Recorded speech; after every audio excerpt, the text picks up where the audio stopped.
लोग नफरत करते। राम राम जी, क्या चाल तुंदा सारे नाल ठीक ठाक होगो। उम्मीद है तुस सारे खरे होगो, नरोए होगो। अज एक बारी परतियै हाजिर होई आं तुंदे समक्ष सच्ची ते कोड़ी गल लेइयै। एह् इन्नी कोड़ी गल है ना, कुसै गी इन्नी चुभनी पुच्छो गै मत।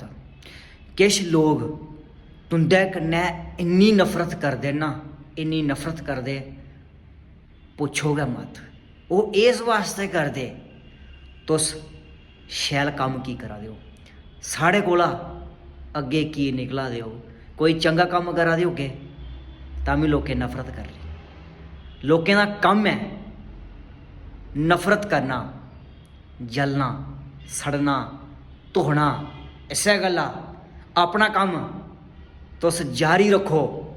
जेह्के धोखदे न धोखन देओ, नफरत करदे न करन देओ। तुसें कुसै कन्नै नफरत नहीं करनी। अगर तुसें गी गल शैल लग्गी होग शेयर जरूर करेओ। राम राम।